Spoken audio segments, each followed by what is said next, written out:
The worst part of crying in an airport is that no one stops to help. Hundreds of people brushing past, rolling suitcases thundering across polished floors, announcements echoing off glass walls, and somehow, my breakdown was just another inconvenience for travelers to navigate around. "I'm so sorry, Emma," the airline representative repeated, her plastic smile never reaching her eyes. "The boarding gate closed 20 minutes ago. There's nothing I can do." I bounced Lily on my hip, her tiny fingers tangled in my unwashed hair. 4 months old, and already a veteran of my disasters. Her diaper bag hung heavy on my shoulder, stuffed with the emergency supplies that hadn't been enough to prevent this catastrophe. "But you don't understand," I said, my voice cracking. "I have to get to Boston tonight. My father's surgery is tomorrow morning, and I promised—" The rest disappeared into a sob I couldn't swallow. Lily sensed my distress and joined in with her own wail, her face reddening as she arched her back. Great. Now we were both crying. "The next available flight is tomorrow afternoon," the woman said, typing with acrylic nails that clacked against her keyboard.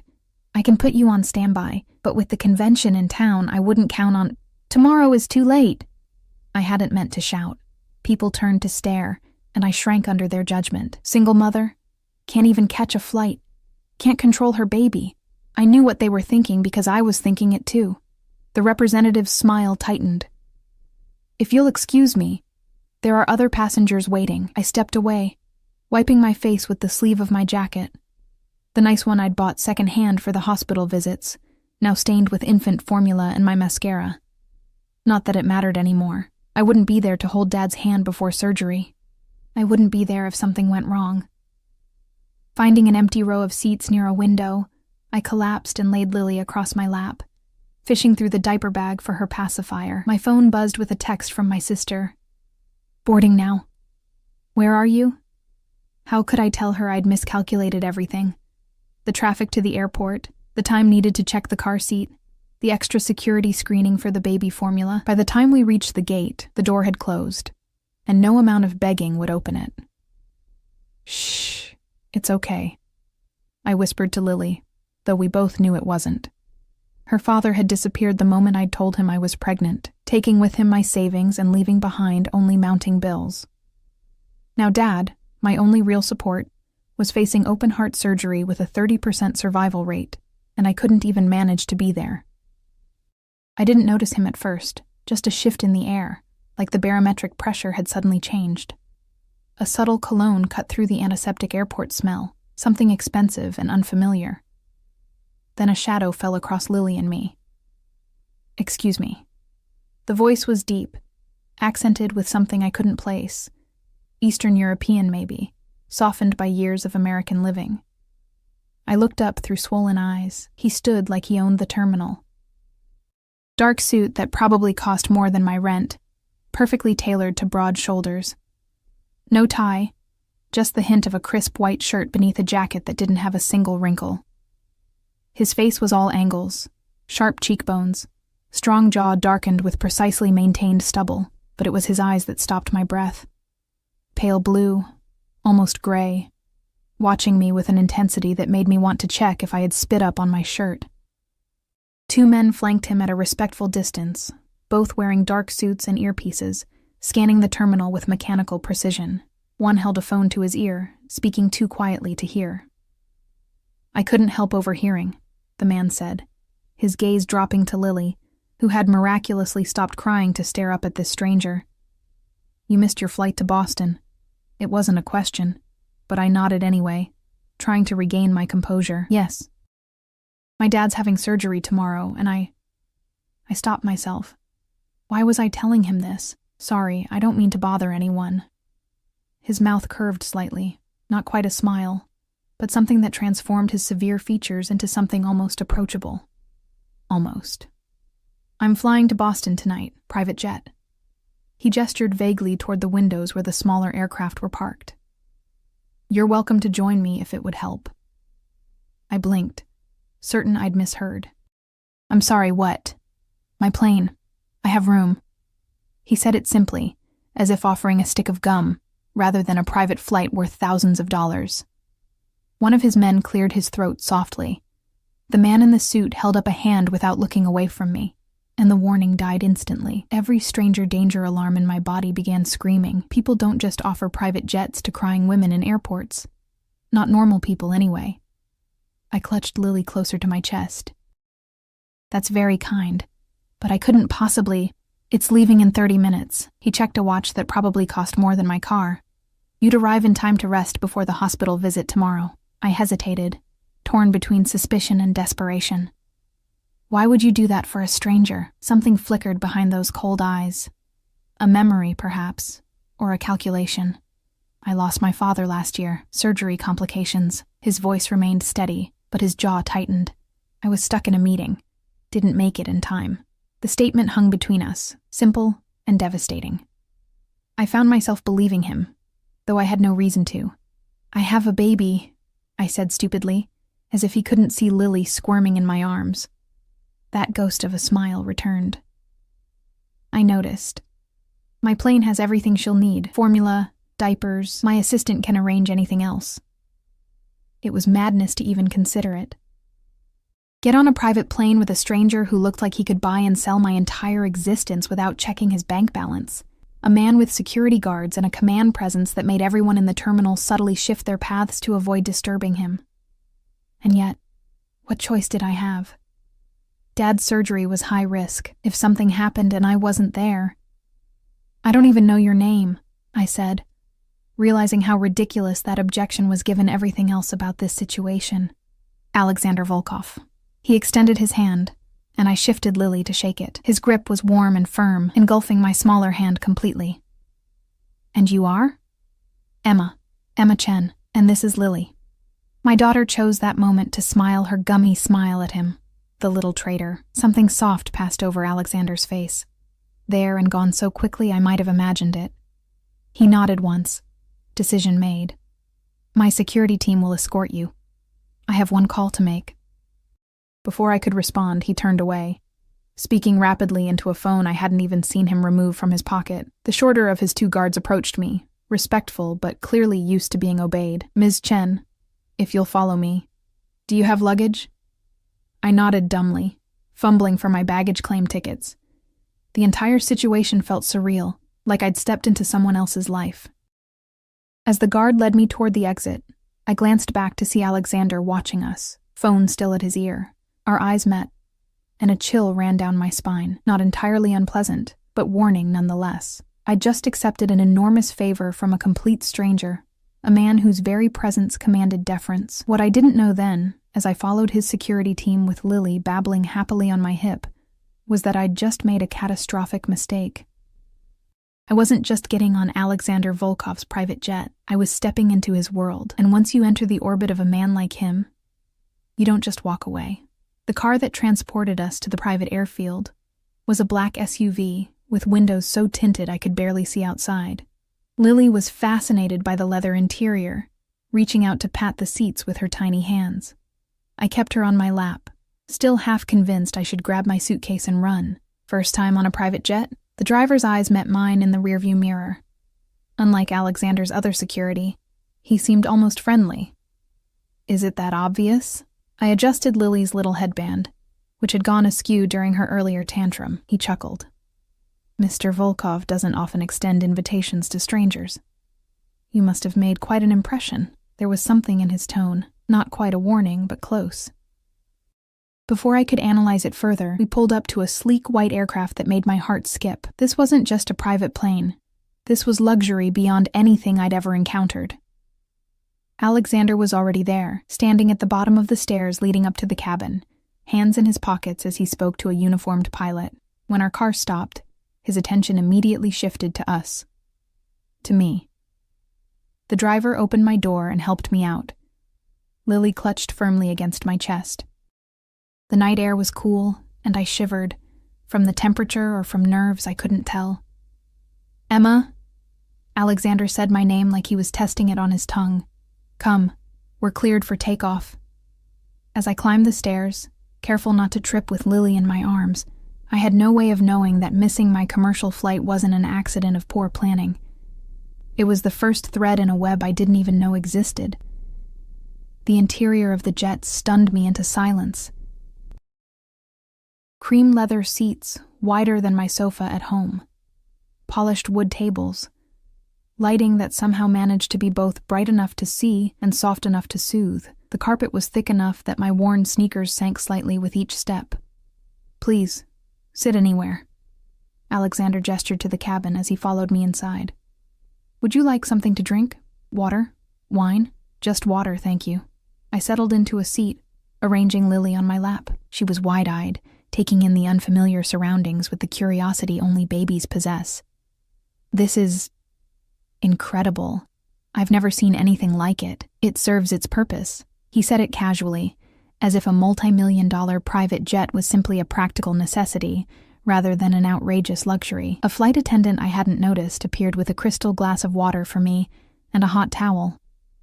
She smiled warmly at Lily, who rewarded her with a toothless grin. "Mr. Volkov, we're ready for departure. Flight time to Boston will be approximately 1 hour and 40 minutes. The pilot stood respectfully at the entrance to the cockpit. Alexander nodded. "Thank you, James." As the engines hummed to life, I secured Lily more firmly on my lap. Suddenly aware that I had no car seat or safety device for her, Alexander must have noticed my concern. "One moment." He pressed a button, and a compartment opened in the wall. From it, he withdrew what looked like a custom infant seat. "We can secure this to your chair." I stared at him. "You just happen to have a baby seat on your private plane?" That ghost of a smile appeared again. "I don't. I had it brought on board when I invited you." While I was still processing that, the efficiency, the expense, the sheer presumption that I would actually accept his offer, he knelt beside my seat and began attaching the contraption. His movements were precise, those elegant hands working with unexpected competence. A faint scar ran across his right knuckles, the only imperfection I could see. "You arranged this in the 20 minutes since we met?" I asked as he finished securing the seat. 23 minutes, he corrected, rising to his full height. "My people are very efficient." The plane began taxiing, and I placed Lily in the seat, marveling at how perfectly it fit her. She kicked her legs experimentally, delighted by this new vantage point. Alexander took the seat opposite us, his long legs stretched comfortably in the spacious cabin. "You said your father is having surgery tomorrow," he said once we were airborne, those intense eyes focused on me. "What kind of surgery?" "Triple bypass. He's had heart problems for years, but it's gotten worse." I swallowed hard. The doctor said there's a significant risk, given his age and condition. Alexander nodded thoughtfully. "Which hospital?" "Massachusetts General. Good choice. Their cardiac unit is excellent." He reached for a tablet on the table between us. "What's your father's name?" The question seemed innocent, but something in his tone made me hesitate. "Robert Chen." "Why?" He didn't answer immediately, his fingers moving across the screen with purpose. "I know several of the cardiac surgeons there. I may be able to arrange for the best team to handle his case." My mouth fell open. "You can do that?" His eyes met mine over the tablet. "I can do many things, Emma Chen."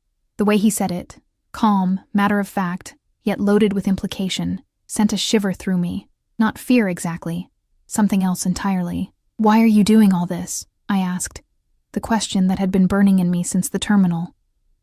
The flight, the baby seat, now offering to help with my father's surgery. "You don't know me."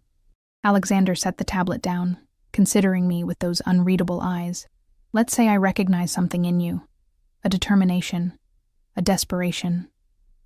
His gaze slid to Lily, who was happily playing with a plush toy the flight attendant had provided.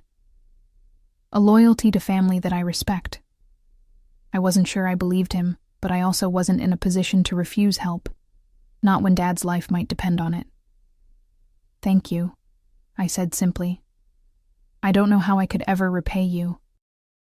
Something dark flashed across his face, there and gone before I could interpret it. "We needn't worry about that now." The flight attendant reappeared with a tray of food I hadn't ordered, tiny sandwiches, fruit arranged with artistic precision, and what appeared to be homemade baby food in a small porcelain bowl.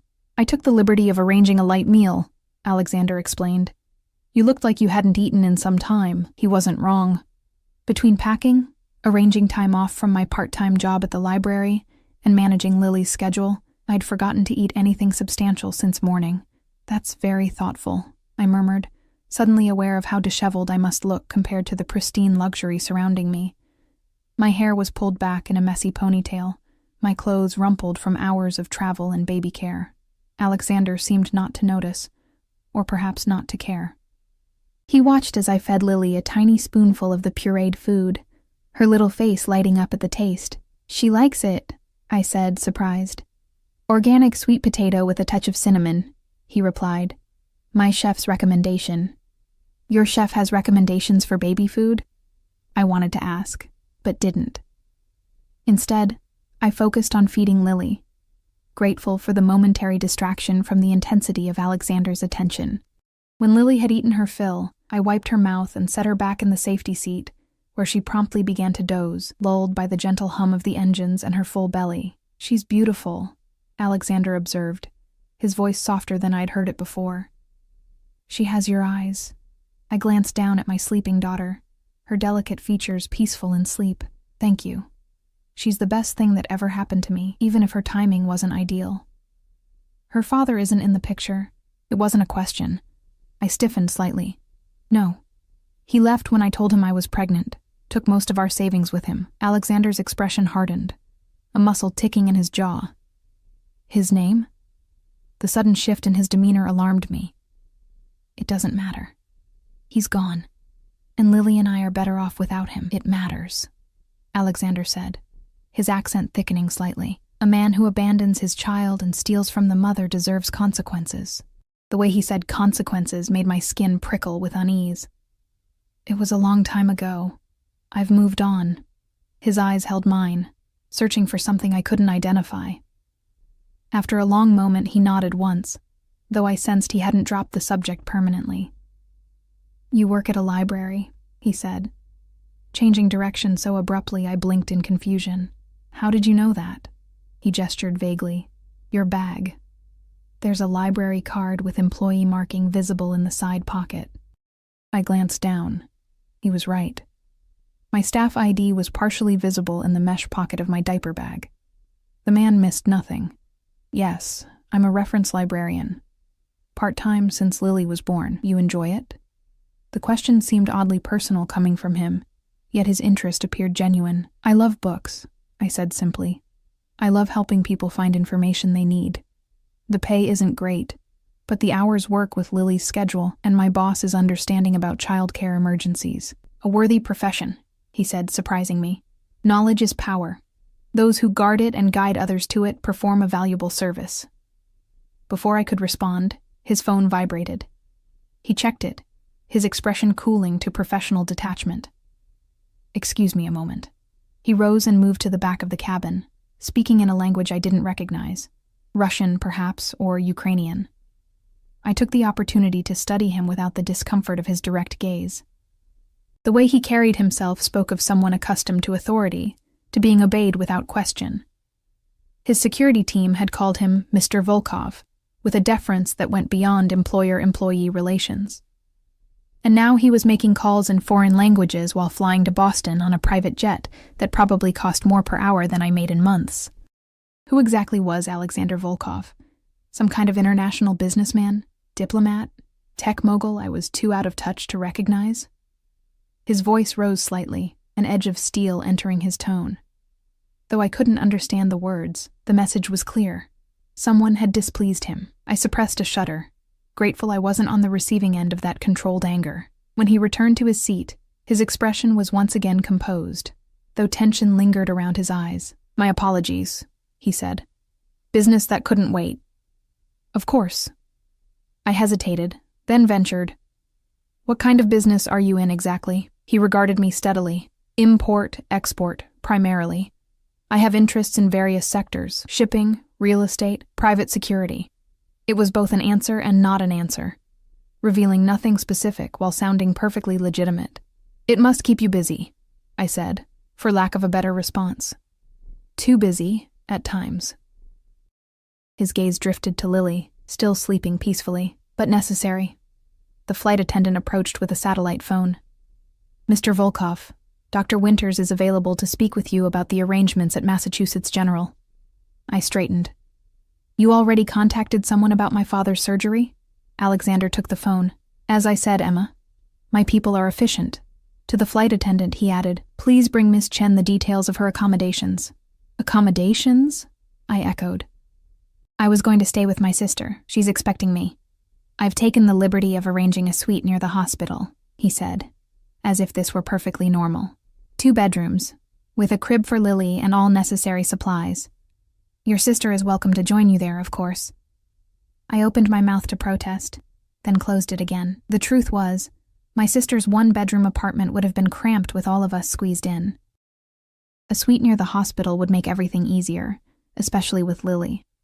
That's extremely generous, I said carefully. But I have to ask again, why are you doing all this? Alexander leaned forward slightly, his eyes holding mine with an intensity that made it impossible to look away. Let's say I believe in fate, Emma Chen. Our meeting wasn't coincidence. You needed help. I was in a position to provide it. His voice dropped lower. The question isn't why I'm doing this. The question is whether you're brave enough to accept it. Something in his words felt like both a promise and a warning. I should have been afraid. I should have been suspicious of kindness this excessive, this calculated. Instead, I found myself drawn to him, to the mystery he represented, to the power he wielded so effortlessly. Yes, I heard myself say. I accept your help. Thank you. His smile, a real one this time, transforming his severe features into something almost breathtaking, was like watching dawn break over a dangerous landscape. Excellent, he said softly. I think this is the beginning of a very beneficial relationship. As the plane began its descent into Boston, I couldn't shake the feeling that I'd just agreed to something far beyond a plane ride and a hotel suite. In Alexander Volkov's world, I suspected nothing came without strings attached. I just didn't know yet how tightly those strings would bind me. The car waiting for us at the private airfield in Boston was another black SUV with tinted windows. A different driver held the door open as Alexander helped me inside, his hand at the small of my back, a brief touch that somehow left an imprint of warmth through my jacket. Lily was awake again, fussy from the change in pressure during landing. I bounced her gently on my knee, trying to soothe her as the vehicle pulled away from the runway. She's uncomfortable, Alexander observed, watching us with those penetrating eyes. Her ears, I explained. The pressure changes bother her. Without hesitation, he reached into his jacket pocket and produced a small silver container. Opening it revealed what looked like hard candy. Try this, he said, offering one to me. Dissolve it in your mouth, then nurse her. It's a natural remedy, fennel and honey. It will help with the pressure and soothe her stomach. I stared at him, taken aback. You have nursing candy in your pocket for babies with ear pain? The corner of his mouth twitched. I have many unexpected items, Emma. My business requires preparation for all contingencies. What kind of import-export business required baby remedies? The question must have shown on my face, because his expression closed slightly. I called ahead. He clarified. When I knew you would be joining me with an infant, I had my assistant arrange appropriate supplies. In the 23 minutes between meeting me and takeoff, I couldn't keep the disbelief from my voice. 26 minutes at that point. He gestured to the candy I still hadn't taken. It will help her. I hesitated only a moment longer before accepting it. The tablet was smooth and smelled faintly of herbs. As it dissolved on my tongue, a sweet, almost medicinal taste spread through my mouth. Thank you, I murmured, adjusting Lily to nurse discreetly under the light blanket I always carried for this purpose. Alexander turned his gaze to the window, giving us the illusion of privacy in the confined space. The car moved smoothly through late-evening Boston traffic, the driver navigating with silent efficiency. I've arranged for Dr. Keller to lead your father's surgical team tomorrow, Alexander said after a few minutes had passed. She's the chief of cardiothoracic surgery, normally booked months in advance, but she's agreed to take the case as a personal favor. My head snapped up. How did you manage that? Her son's education at Oxford was made possible by a scholarship from one of my foundations. He said it matter-of-factly, as if pulling strings with world-class surgeons was entirely routine. She's the best. Your father couldn't be in more capable hands. Gratitude welled up, threatening to overwhelm me. "I don't know what to say." "Say nothing," he replied, his eyes returning to mine. "Just know that your father will receive the best possible care." We rode in silence for a while, the city lights painting streaks of color across his sharp features as we passed through downtown. Lily finished nursing and dozed off again, her tiny fist clutching the edge of the blanket. "She sleeps well," Alexander noted, his voice softer in the dim car interior. "Only in motion," I said with a tired smile. "At home, she fights it like sleep is her mortal enemy." "Strong-willed," he said, something like approval in his tone. "That will serve her well in life." The car pulled up to a gleaming hotel in Back Bay, its facade illuminated with tasteful lighting. A doorman hurried to open the car door as our driver came around to assist me. "We're here, Mr. Volkov," the driver announced. Alexander nodded and exited first, then turned to offer his hand to me. I took it, careful not to disturb Lily as I stepped onto the sidewalk. His fingers closed around mine with surprising gentleness, though I could feel the strength beneath his restraint. The hotel lobby was a study in understated luxury: marble floors, crystal chandeliers, staff dressed in impeccable uniforms, who straightened almost imperceptibly as Alexander entered. He didn't approach the reception desk. Instead, a manager hurried over to us, hands clasped before him. "Mr. Volkov, welcome back to Boston. Everything has been arranged as requested." "Thank you, Michael." Alexander gestured to me. "This is Miss Chen and her daughter. They are to be given every consideration during their stay." "Of course, sir." The manager turned to me with a deferential smile.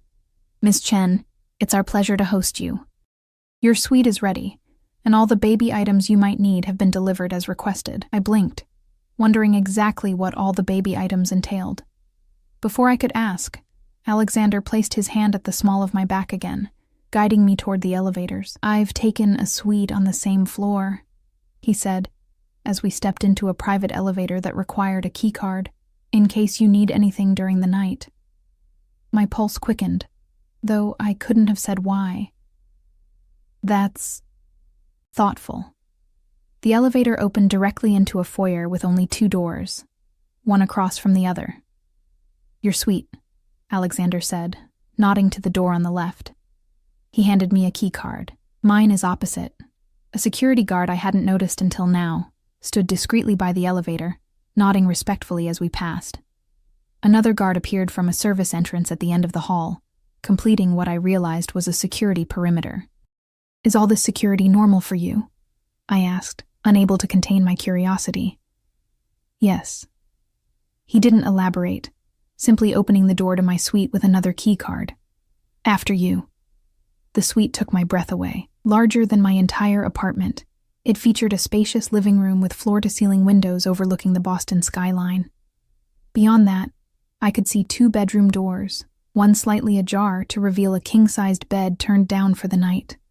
But what truly stunned me was the baby equipment, a state-of-the-art crib in the corner of the living room, a changing table fully stocked with diapers, wipes, and creams, a baby bathtub in the massive bathroom, several new outfits in Lily's exact size laid out on a side table, a top-of-the-line breast pump still in its packaging, even a sound machine programmed with white noise. "How did you—" I trailed off, overwhelmed. "I had your luggage brought up already," Alexander said, ignoring my stunned expression as he gestured to my battered suitcase, now sitting neatly in the entryway. "The second bedroom has been prepared for your sister, should she wish to join you. There's a kitchen stocked with essentials, though room service is available 24 hours. He moved to the coffee table, where a folder sat beside an arrangement of fresh flowers. "These are the details for tomorrow. Your father's surgery is scheduled for 8 a.m. A car will be waiting at 7 to take you to the hospital. Dr. Keller will meet with you before the procedure." I stood rooted in place, Lily asleep against my shoulder, trying to process the extravagance surrounding me. This wasn't just help. This was something else entirely, something that made alarm bells ring distantly in my mind, though they were muffled by exhaustion and gratitude. "I should put Lily down," I said finally, needing something practical to focus on. Alexander nodded. "Of course. You both need rest." He moved toward the door but paused before leaving. "Emma." The way he said my name, like he was tasting it, sent a shiver down my spine. Yes? If you need anything during the night, anything at all, call the front desk and ask for me. His eyes, those pale blue eyes that seemed to see too much, held mine. I'm a light sleeper. With that, he was gone, the door closing softly behind him. I stood in the silent opulence of the suite, Lily's warm weight against me the only familiar thing in this surreal situation. Slowly, I moved to the crib and laid her down, covering her with a blanket softer than anything we owned. She sighed in her sleep but didn't wake. My phone buzzed with a text from my sister. "Where are you? I've been waiting at the airport for hours." Guilt flooded me. In the whirlwind of Alexander's intervention, I'd completely forgotten to let her know about the change in plans. I quickly typed a response, explaining, though not very successfully, that I'd found alternative transportation and was now in a hotel near the hospital. I invited her to join me in the suite, emphasizing the convenience to the hospital and the second bedroom. Her reply came quickly. "What alternative transportation? Who pays for a suite near MGH? Are you okay?" Before I could figure out how to explain Alexander Volkov, a task that seemed increasingly complex the more I thought about it, another text arrived. "Never mind. Too late to drive into the city tonight. We'll meet you at hospital tomorrow. Text me the second you get there, and call me tonight to explain." Relieved for the reprieve, I promised to call her in a few minutes after I'd freshened up. Setting my phone aside, I wandered through the suite, still marveling at the luxury surrounding me. The bathroom was bigger than my bedroom at home, with a deep soaking tub and shower large enough for 3 people. Plush robes hung on the door, and the counter was stocked with high-end toiletries. On a whim, I turned on the bath, pouring in some of the scented oil provided. While the tub filled, I called my sister as promised, giving her an abbreviated version of events. A kind businessman had offered his private flight when he overheard my plight, and had connections at the hospital that might help Dad. I downplayed the luxury accommodations, and avoided mentioning the intense way Alexander looked at me, or how his mere presence made the air feel charged. "This sounds sketchy as hell, Emma," my sister said bluntly. "Normal businessmen don't just offer private jets to random women with babies. He had a similar experience with his father," I explained. "And he has the resources to help. Why would I refuse? Because nothing comes free in this world," she countered, "especially from rich men. Just be careful, okay? Text me every hour tomorrow until I get there." After promising I would, I ended the call and slipped into the bath, letting the hot water soothe my travel-weary muscles. My sister's warning echoed in my mind. She wasn't wrong. Alexander's generosity was excessive, suspicious even, yet I couldn't bring myself to feel threatened by him. Unsettled? Yes. Intimidated, certainly, but not afraid. Perhaps I should have been. I woke at 6 a.m. to Lily's babbling. Sunlight streamed through the windows I'd forgotten to close, illuminating her as she played with her toes in the luxurious crib. For a moment, I forgot where we were, disoriented by the unfamiliar surroundings. Then it all came rushing back. The missed flight, Alexander Volkov's unexpected intervention, the private jet, this extravagant suite, and Dad's surgery just hours away. I rushed to get us both ready, marveling at how the baby supplies were exactly what we needed, down to the brand of diaper cream Lily's sensitive skin tolerated best. How had he known? Had it been in my diaper bag? Had I mentioned it? At precisely 7 a.m., my phone rang with a call from the front desk, informing me that my car was waiting. I gathered our things, surprised to find a diaper bag far nicer than my own, already packed with everything Lily might need for the day. The lobby was quiet at this early hour, just a few business travelers checking out. The same manager from the night before materialized at my side as I emerged from the elevator. "Good morning, Ms. Chen. Mr. Volkov asked me to provide you with these." He handed me a small paper bag that contained a still warm muffin and a cup of coffee. He said you might not have time for breakfast. Again, that unsettling feeling that Alexander somehow knew me, could anticipate my needs and habits after just hours of acquaintance. I'd indeed been planning to skip breakfast in my rush to reach the hospital. "Thank you," I said, accepting the items. "Is Mr. Volkov—" "He had business early this morning but asked to be informed when you left for the hospital. He'll join you there shortly." The car waiting outside was yet another black SUV. The same driver from the previous night held the door for me, helping me secure Lily's car seat, another new item that had mysteriously appeared, higher quality than anything I could have afforded. As we drove through morning traffic toward Massachusetts General Hospital, I tried to organize my thoughts, to prepare myself for whatever lay ahead. Dad's surgery, yes, but also Alexander Volkov and his inexplicable interest in my situation. The man was a puzzle, powerful, clearly wealthy, yet spending his time and resources on a struggling single mother he'd met by chance. I didn't believe in coincidences any more than I believed in fairy godmothers, which meant there was something more to Alexander's apparent altruism, some angle I wasn't seeing. The hospital came into view, its modern facade gleaming in the morning light. As the car pulled up to the main entrance, I saw a familiar figure waiting, tall, imposing, dressed in another immaculate suit. This one charcoal gray, Alexander Volkov, looking as if he'd been awake for hours, not a hair out of place. His eyes found mine through the car window, and that now familiar jolt of awareness passed through me. As the driver opened my door, I realized with startling clarity that whatever game Alexander was playing, I was already caught in it. And the most unsettling part? Some reckless part of me wanted to see how it would unfold. "Good morning," Alexander said as I approached, his eyes taking in Lily's fresh outfit and my hastily applied makeup. "Did you sleep well?" "Better than I expected," I admitted, adjusting Lily on my hip. "Thank you for the coffee." His mouth curved slightly. "You strike me as someone who requires caffeine in the morning." Before I could respond, the hospital doors slid open and a woman in surgical scrubs strode toward us. She was in her 50s, with silver-streaked hair pulled back severely from a face lined with both authority and compassion.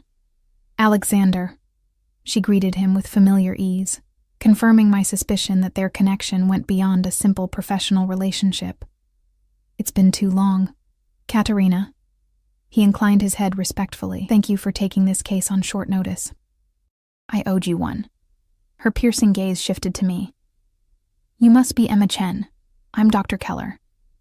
I shifted Lily to extend my hand. "Yes, thank you so much for—" "Save your thanks until after the surgery," she interrupted, though not unkindly. "Your father's case is complex but manageable. I've reviewed his files extensively overnight." The efficiency was impressive and slightly alarming. Normally, surgical consultations took weeks to arrange, let alone a complete case review by the chief of surgery. "Follow me," Dr. Keller said, already turning to lead us inside. "We've moved your father to pre-op. You can see him briefly before we begin." As we walked through the hospital corridors, I noticed how staff members reacted to Alexander's presence. Some with obvious recognition, others with the instinctive deference given to power. He moved with the confidence of someone completely at home in these halls, nodding occasionally to personnel we passed. "You know this hospital well," I observed quietly as we waited for an elevator. "I donate to their cardiac research program," he replied. A simple explanation, yet I sensed there was more to it than philanthropy. The elevator doors opened to reveal a woman in her early 30s, who could only be my sister, May. Her eyes widened when she saw me, then narrowed as they moved to Alexander. "Emma? There you are." She embraced me tightly, then pulled back to look at Lily. "And my favorite niece, your only niece," I reminded her with a smile, grateful for her familiar presence in this increasingly surreal situation. May's attention shifted to Alexander, her expression turning guarded. "And you are?" "Alexander Volkov." He extended his hand. "A friend of your sister's." May shook his hand with visible reluctance. "Funny, she's never mentioned you before." "We met recently," he said smoothly, unfazed by her suspicion. "At the airport." Dr. Keller cleared her throat impatiently. "If the family introductions are complete, we should proceed. Mr. Chen is waiting, and we have a schedule to maintain." The four of us entered the elevator, an awkward tableau.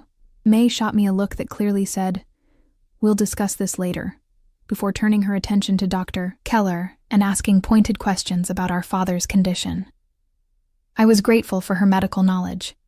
As a pharmaceutical researcher, she understood the technical aspects far better than I did. Dad was awake when we reached pre-op, his thin face brightening when he saw us. At 68, he looked older than his years, his once robust frame diminished by heart disease. My girls, he said weakly, reaching for our hands. His gaze moved to Lily, then to Alexander, who had remained respectfully by the door. And who do we have here? Daddy, this is Alexander Volkov, I said, unsure how to explain his presence. He helped us get here when I missed my flight. Dad's eyes, still sharp despite his condition, assessed Alexander with a father's practiced scrutiny. That was kind of you, young man. Alexander stepped forward, his demeanor shifting subtly, less commanding, more deferential. It was my honor, Mr. Chen. I've arranged for Dr. Keller to perform your surgery. She's the finest in her field. Dad looked between Alexander and me, a question in his eyes that I couldn't answer. Before he could voice it, Dr. Keller stepped in. We need to begin, Mr. Chen. Say your goodbyes for now. We each kissed Dad's cheek, May holding on a moment longer, whispering something in Mandarin that made him smile. I held Lily close so he could stroke her cheek one last time. See you on the other side, he said with forced cheerfulness, as orderlies came to wheel him away. As he disappeared through the doors, I felt my composure begin to crack. The reality of the situation, Dad's life hanging in the balance, hit me with full force. I clutched Lily tighter, as if she were a lifeline. The surgery will take approximately 6 hours, Dr. Keller informed us. I'll send updates periodically. The waiting room is down the hall. After she left, an uncomfortable silence fell over our group. May broke it, her voice tight with controlled anger. So, private jets and chief surgeons on speed dial. Want to explain what's really going on here, Emma? I flushed, acutely aware of Alexander's presence beside me. It's exactly what I told you. I missed my flight, and Alexander offered to help. People don't just offer private jets and 5-star hotel suites out of the goodness of their hearts, she hissed, keeping her voice low. Especially not to women traveling alone with babies. Alexander cleared his throat softly. Perhaps I should give you sisters some privacy. Emma, I'll be nearby if you need anything. Before I could respond, he stepped away, moving down the hall with the fluid grace I was coming to recognize as characteristic of him. Even in retreat, he commanded attention, his tall figure drawing glances from hospital staff. Who is he, really? May demanded once he was out of earshot. And don't give me that "we just met" line again. Men like that don't help strangers without expecting something in return. I don't know who he is, not really, I admitted, leading her toward the waiting room. But he's the reason Dad has the best cardiac surgeon in the country. He's the reason we're staying in a suite 5 minutes from the hospital instead of crammed into your apartment. Whatever his motives, his help is real. May looked unconvinced. Have you Googled him at least? Checked if he has a criminal record? I hadn't. And the realization made me feel foolish. In the whirlwind of events, I'd accepted Alexander's help without the most basic due diligence. I'll do it now, I said, pulling out my phone while settling Lily on a playmat I'd brought from the hotel. A quick search for Alexander Volkov Boston yielded several results. Most prominently, articles about charitable donations to various causes, including Massachusetts General's cardiac unit. A few business news pieces mentioned his import-export company and real estate holdings. There were photos of him at galas and fundraisers, always impeccably dressed, often alone or with business associates rather than romantic partners. Nothing overtly suspicious, yet the information felt carefully curated, as if designed to present a specific image to the world. What was missing spoke volumes. No personal interviews, no details about his background or private life. He seems legitimate, I said, showing May the screen. A businessman and philanthropist. She scrolled through the results, her skepticism evident. Very polished. Too polished, if you ask me. I couldn't disagree. There was something too perfect about Alexander's public persona, like a facade carefully maintained. The waiting room began to fill with other families, their anxious faces mirroring our own. Lily grew fussy as the morning wore on, and I paced the corridor with her, trying to soothe her restlessness. It was during one of these walks that I quite literally bumped into a man turning the corner, one of Alexander's security team, I realized, recognizing him from the airport. "Excuse me, Ms. Chen," he said politely, steadying me with a hand on my elbow. "It's fine. I wasn't looking where I was going." I bounced Lily, who had started to whimper. Is Alexander still here? The man nodded. Mr. Volkov is in a meeting with hospital administration, but he asked me to check on you periodically. Do you need anything? The formality of the arrangement struck me anew. Alexander had assigned security to monitor me, to report back to him.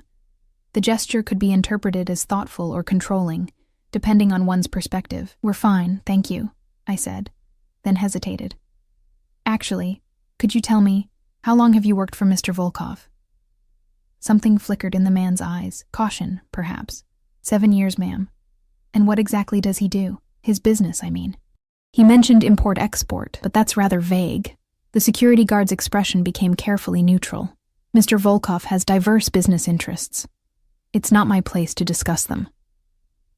His non-answer was more revealing than any direct response might have been. Whatever Alexander's true business was, it required discretion from even his long-term employees. Of course. Thank you anyway. I turned to head back to the waiting room. Ms. Chen, the guard called after me. When I looked back, his expression had softened slightly. Mr. Volkov is a good man, better than most in his position. Whatever you may hear or think, remember that. Before I could ask what he meant, he continued down the hall, leaving me with more questions than answers. The first surgical update came at the 3-hour mark. Everything proceeding as expected. Dad's vitals stable. May and I clung to each other in relief, the tension between us temporarily forgotten. At hour 4, Alexander returned, carrying a bag that turned out to contain lunch for both May and me, as well as fresh clothes for Lily. I thought you might be hungry, he said simply, setting the food on a side table. The cafeteria options are abysmal. May watched him narrowly, but accepted the gourmet sandwich he offered. I noticed she waited until I took a bite of mine before trying hers, a precaution that would have seemed paranoid if not for the increasingly strange circumstances. Any updates? Alexander asked, his gaze falling on Lily, who was now sleeping in a portable bassinet. So far, so good, I replied. Dr. Keller sent word that everything's on schedule. He nodded, seemingly unsurprised. She's the best. Your father is in capable hands. A nurse appeared in the doorway. Ms. Chen, there's a call for you at the desk. Puzzled, I followed her to the nurse's station, where she handed me a phone. Emma Chen, I answered, expecting perhaps one of Dad's friends calling for an update. Ms. Chen, this is Detective Sullivan with Boston PD. The male voice was brusque, professional. I understand you're currently at Massachusetts General Hospital with Alexander Volkov. My blood ran cold. Yes, he's a friend. Is there a problem? I strongly suggest you find a private place to speak, away from Mr. Volkov and his associates. Heart pounding, I glanced back toward the waiting room, where Alexander was engaged in conversation with May. I have a sleeping baby. I can't just... Ms. Chen, the detective cut me off. For your safety and your child's, please listen carefully. Alexander Volkov is not who you think he is. What do you mean? I lowered my voice, turning away from the corridor. He's the head of one of the most powerful organized crime syndicates on the East Coast. We've been investigating him for years. Racketeering, money laundering, extortion. We haven't been able to make charges stick, but believe me, he's dangerous. The words hit me like physical blows. A crime boss. A mafioso. Not a businessman or philanthropist, but a criminal.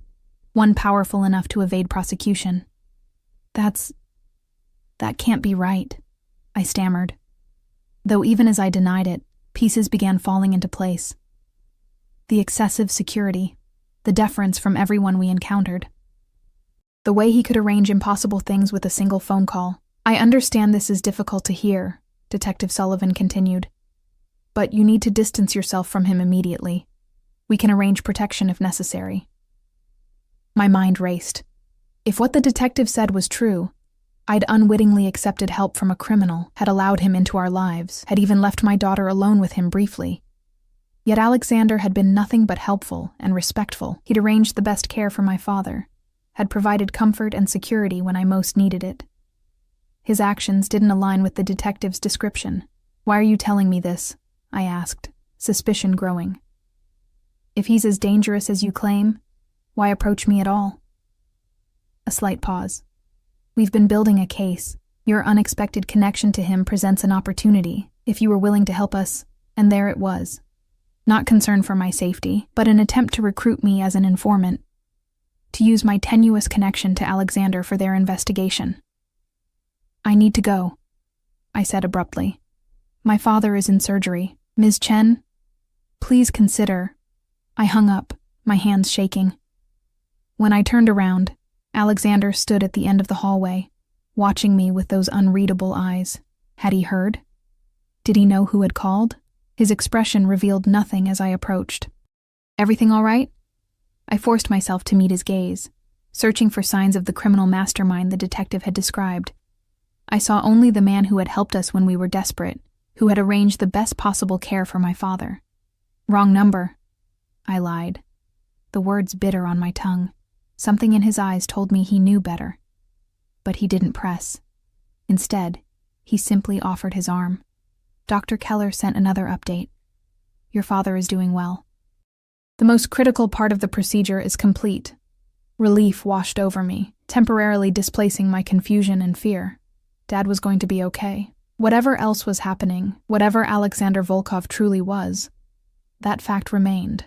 As we walked back to the waiting room, his hand came to rest lightly at the small of my back again, that now familiar gesture that somehow communicated both protection and possession. I should have pulled away, should have made an excuse, taken Lily, and left with May. Instead, I let him guide me back to my sister, the detective's warnings echoing in my mind, even as I leaned slightly into Alexander's steadying touch. I was playing with fire, and the most terrifying part was, some reckless part of me didn't want to stop. The remainder of Dad's surgery passed in a haze of anxiety, the detective's revelation competing with my concern for my father. I found myself watching Alexander with new eyes, searching for signs of the dangerous criminal Sullivan had described. Yet what I saw contradicted the detective's warnings. Alexander was attentive without being intrusive, anticipating our needs with uncanny accuracy. When May mentioned being cold, a cashmere wrap appeared. When Lily became cranky, he produced a teething toy that soothed her instantly. He handled calls discreetly, stepping away to maintain privacy while his security team remained at a respectful distance. Was this all an elaborate facade? A performance designed to win my trust for reasons I couldn't fathom? Finally, at the 6-hour mark, Dr. Keller appeared, surgical cap still in place, her expression giving nothing away.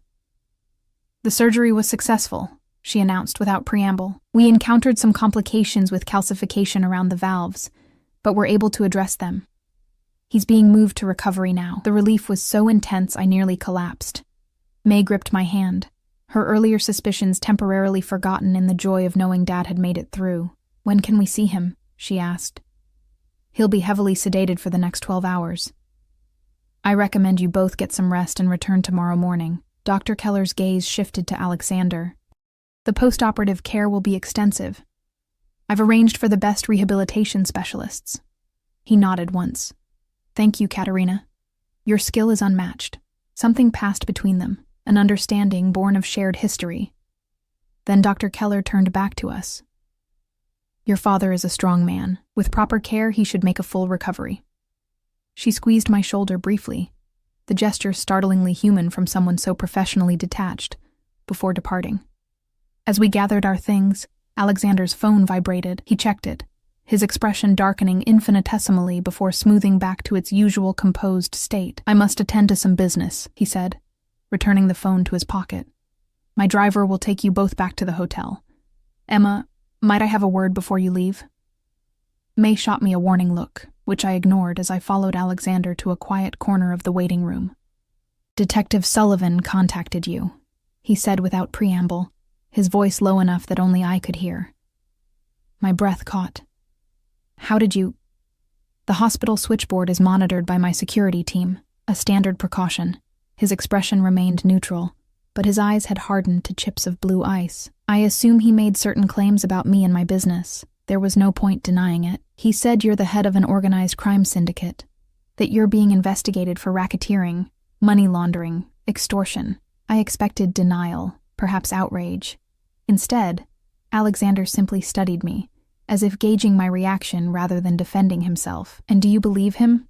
he asked finally. "I don't know what to believe," I answered honestly. "You've been nothing but helpful and generous. But your level of influence, the security, the way everyone defers to you," I took a deep breath. "It's not normal, Alexander." A ghost of a smile touched his lips. "No, it's not normal." He glanced over to where Lily slept in May's arms. "Do you feel unsafe with me, Emma? Do you believe I would harm you or your daughter?" The question cut to the heart of my confusion. Despite the detective's warnings, despite the growing evidence that Alexander was not simply a legitimate businessman, I had never felt physically threatened by him. "No," I admitted.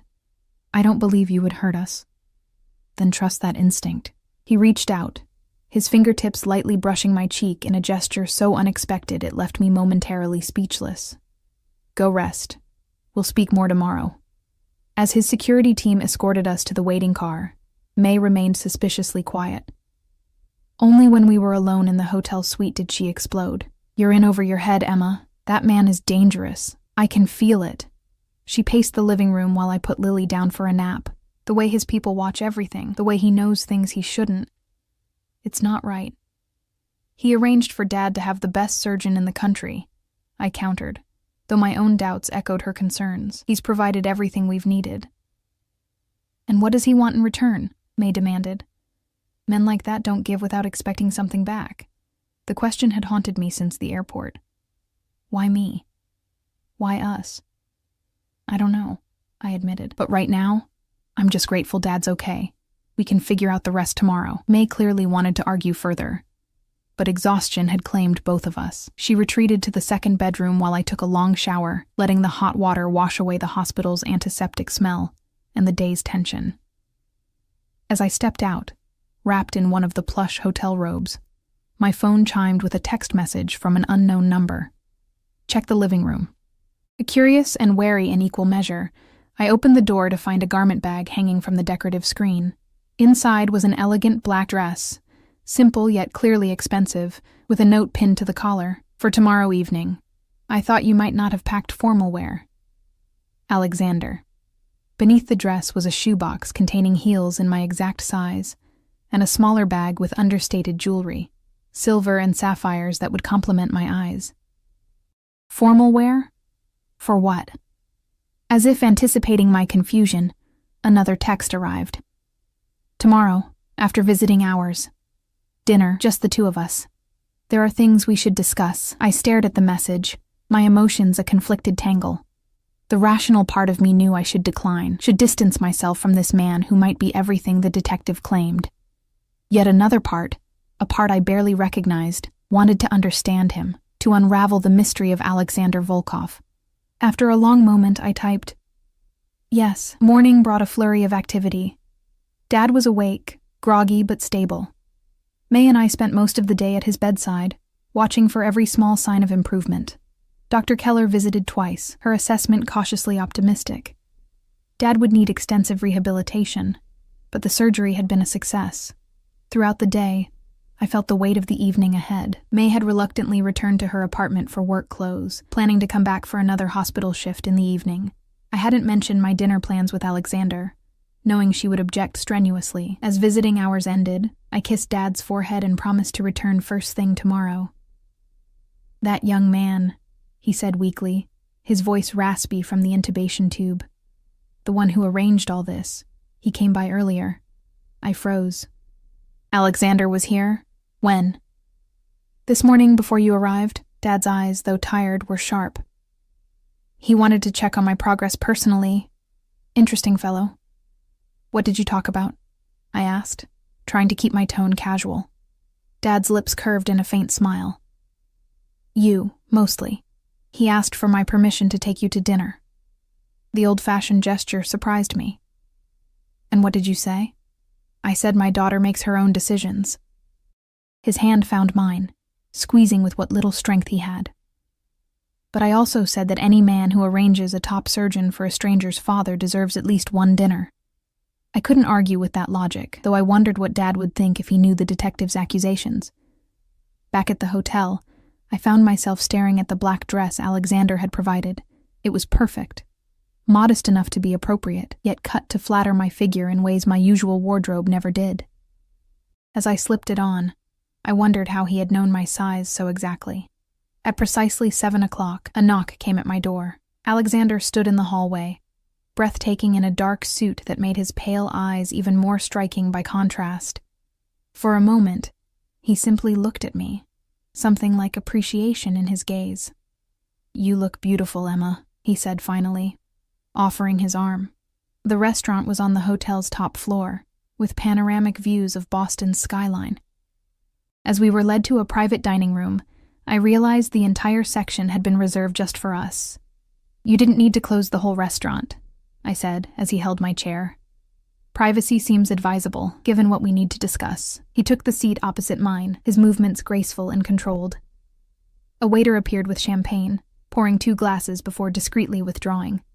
Alexander raised his in a toast.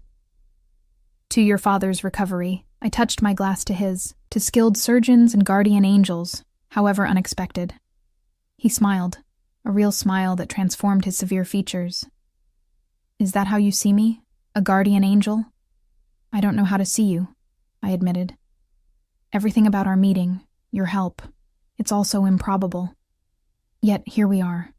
He set down his glass, his expression turning serious. "You have questions. Ask them." I took a deep breath. The detective, was he telling the truth? About what you are? Alexander's gaze never wavered. "Detective Sullivan and I have history. His description of my business activities is somewhat exaggerated, though not entirely inaccurate. It wasn't a confession, but it wasn't a denial either. So you're what? A mobster? A mafia boss?" "Such dramatic terms," he said mildly. "I oversee various enterprises, some of which operate in gray areas of the law. I protect what's mine. I honor my commitments. I deal harshly with betrayal." The casual way he confirmed my suspicions sent a chill through me. "Why me? Why help us?" His expression softened slightly. "The first moment I saw you in that airport, exhausted, desperate, yet still fighting for your family, I recognized something in you. A resilience, a loyalty I respect." He paused. "And yes, you reminded me of someone I once knew, someone I failed to protect." Before I could ask who, he continued, "But that's not the whole truth. When I heard you mention your father's surgery, I felt drawn to intervene. My own father died during a similar procedure 3 years ago. I was delayed by business, missed saying goodbye by 20 minutes. The pain in his voice seemed genuine, a rare crack in his composed facade. "I'm sorry," I said softly. "As am I." He reached across the table, his fingers brushing mine. "What began as an impulse has become something more complicated. I find myself invested in you, Emma, in you and Lily." The admission hung between us, weighted with implications I wasn't sure I fully understood. "What does that mean, exactly?" I asked, my heart racing. "It means I want to continue helping you. Your father's medical expenses are considerable. Lily will need good schools eventually. Your career at the library, while admirable, can't provide the security you both deserve." I withdrew my hand from his. "If you're offering to be my sugar daddy or something equally inappropriate—" "Nothing so crude," he interrupted, looking genuinely offended. "I'm offering protection, support, a place in my world if you want it. And what would I have to do in return?" His eyes held mine. "Be exactly who you are, the woman who would board a private jet with a stranger to reach her father's side. The mother who protects her child with fierce determination, the daughter who values family above all." He paused. "I have wealth, Emma, power. What I lack is someone I can trust completely." The realization dawned slowly. "You're lonely," I said, the words escaping before I could reconsider them. Something vulnerable flashed across his face, there and gone in an instant. Perhaps. In that moment, I saw beyond the dangerous man Detective Sullivan had described, beyond the powerful figure who commanded respect with his mere presence. I saw someone human, someone capable of genuine connection despite the world he inhabited. "I can't answer now," I said finally. "This is a lot to process." He nodded, unsurprised.